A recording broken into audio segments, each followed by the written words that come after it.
जैन धर्म में उपयोग की जाने वाली शब्द वीतराग विज्ञान और सामाजिक दूरी रखना पर्यायवाची है, यानी दोनों का एक ही मतलब है। कोरोना महामारी से ये बात समझी जा सकती है। जैन धर्म का मूल अहिंसा है, जो पर्यावरण यानी कुदरत की रक्षा में विश्वास रखता है।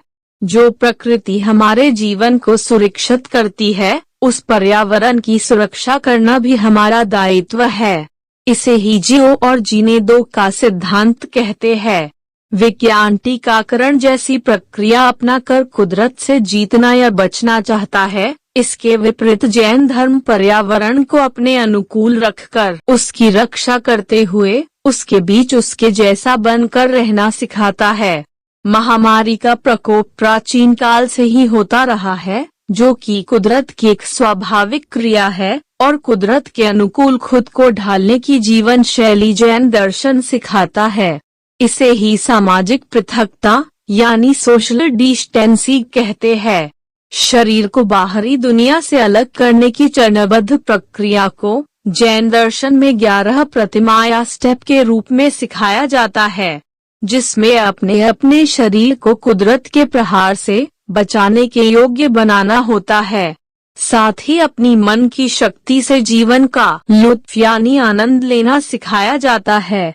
इन 11 तरीके के अनुशासन में सबसे पहले दर्शन प्रतिमा है, जिसका मुख्य काम मूलभूत जरूरी बातों पर पक्का यकीन करना है। 5 जरूरी बात है: अहिंसा, सत्य, अचौर्य, ब्रह्मचर्य और अपरिग्रह। इनको सीखकर हम कुदरत को अपना मित्र और सहयोगी बना सकते हैं, जिसके लिए दिनचर्या में आहार, विहार और निहार की क्रिया में इन बातों को अपने आचरण में लाना चाहिए। प्रासुक भोजन करना यानी सड़ा भोजन नहीं करना, जैसे शराब, मांस और शहद, जमीकंद, उदंबर फल, बिना छाना और गर्म किया पानी आदि जो खाने योग्य चीजें नहीं हैं, उन्हें न तो खाना और न ही पीना। अपने अपने रास्ते चलते कुदरत के सभी जीव जंतु और पेड़ पौधे, नदी, तालाब, पर्वत आदि जो हमारा कोई नुकसान ही नहीं कर रहे हैं, उनको प्रमाद से या लापरवाही से किसी तरह हैरान, परेशान या नुकसान नहीं करना। बिना मतलब के और केवल हंसी मजाक, कौतूहल और मौज मस्ती के लिए ही अन्य लोगों को बुरे और गलत काम करने की बातें नहीं करना, और न ही ऐसे गलत काम कारित करने के सामान देना, और न ही उनका करने का तरीका किसी को बतलाना। एक दिन में 3 बार संधिकाल आते हैं, जो 45 मिनट का होता। ऐसे समय में बाहरी पर्यावरण शरीर के लिए हानिकारक होता है, यानी इस समय बीमारी शरीर में प्रवेश कर सकती है। इस समय अपने तन, मन और वचन की प्रवृत्ति को बाहरी चीजों से अलग कर एकांत में तन्मय होकर समता भाव से मनन चिंतन में एकाग्र रहना चाहिए। शरीर में जरूरत से ज्यादा वसा, वात, पित्त आदि का संग्रह होने से रोग प्रतिरोधी क्षमता पर प्रतिकूल असर पड़ता है। इसके लिए सप्ताह में एक दिन भोजन को प्रोषध पद्धति से लेना, यानी 7वें दिन एक समय भोजन लेना व 8वें दिन निराहार रहना और 9वीं दिन एक समय ही भोजन लेना। इन 3 दिन तक दुनियादारी के सभी काम बंद करके अपने आप को सभी परिवारजन से अलग करके किसी एक कमरे में अथवा निर्जन स्थान पर रहकर एकांतवास करना चाहिए। कोरोना वायरस जैसी महामारी से बचने का यही उपाय है। अपने पहनने, ओढ़ने और खाने पीने की चीजों का एक निश्चित मात्रा तय करनी चाहिए, यानी जरूरत से ज्यादा सामान एकत्र नहीं करना चाहिए।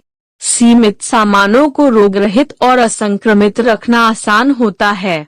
जो प्रोक्त प्रकार से खान पान की शुद्धता रखता है, वही योग्य अतिथि है, और ऐसे व्यक्ति को ही आदर सहित अपने घर में आने दे और इसके साथ ही अपना दुख सुख शेयर करे। बाकी सभी लोगों को अपने घर में प्रवेश कराने से बचे, क्योंकि वह सभी लोग रोगों के संवाहक है। मैथुन क्रिया दिन में कदापि नहीं करनी चाहिए। स्त्री पुरुष के शारीरिक संसर्ग से रोगों का भी संवहन होता है, अतः ब्रह्मचर्य का अभ्यास करना चाहिए।